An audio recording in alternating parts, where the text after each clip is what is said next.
মানুষের চেষ্টাই একদিন তাকে সাফল্যের চূড়ায় পৌঁছে দেয়। বাবলি অনেক ভালো গাইতে না পারলেও গানের প্রতি তার ভালোবাসা, যে আগ্রহটা আমরা দেখতে পাচ্ছি, এটাই একদিন তাকে অনেক বড় করবে। আমরা চাই আপনারা বাবলির পাশে থাকেন, আপনাদের একটি শেয়ারই পারে বাবলির কণ্ঠ বিশ্ববাসীর কাছে পৌঁছে দিতে। বাবলি, কেমন আছেন আপনি? আলহামদুলিল্লাহ, ভালো আছি আমি ভাইয়া। আচ্ছা, গানের জগতে আপনার সেরা মুহূর্ত কোন সময় ছিল? আমার সবচাইতে বেশি আনন্দের দিন সেই দিনই হয় যেই দিন আমি আমার এই গানের জগতে আসা 6 বছর আমি পূর্ণ করি, কেক কেটে উদযাপন করি। সেই দিনটাই আমার বেশি আনন্দের দিন হয়। গান নিয়ে আপনার ভবিষ্যৎ পরিকল্পনা কি? নিজেকে কোথায় দেখতে চান? গান নিয়ে আমার ভবিষ্যৎ পরিকল্পনা একটাই, সেটা আমি একটা বড় শিল্পী হতে চাই। আচ্ছা আচ্ছা, আমি যতটুকু জানি গানের মানুষ গান না গেয়ে থাকতে পারে না, কথাটা কি সত্যি? জি ভাইয়া, সত্য। আচ্ছা, যখন আপনার গানের প্রোগ্রাম একেবারেই থাকে না, তখন আপনারা কি করেন? তখন আমি ঘরে বসে থেকে আমার হাজবেন্ডের সাথে, দোতারার সাথে দুইজন মিলে গান করি। মানে গান চলবেই? গান চলবে, গান বন্ধ হবে না। আচ্ছা ঠিক আছে, তা আজকে আমাদের দর্শকদের কোন গানটি শোনাচ্ছেন? কি মায়া লাগাইলি রইতে পারি না ঘরে। কি মায়া লাগাইলি রইতে পারি না ঘরে।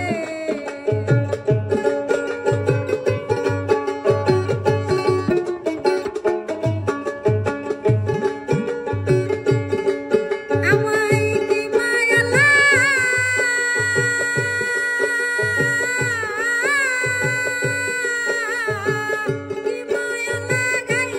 রইতে পারি না ঘরে। আমার হৃদয়ের ধন্য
গো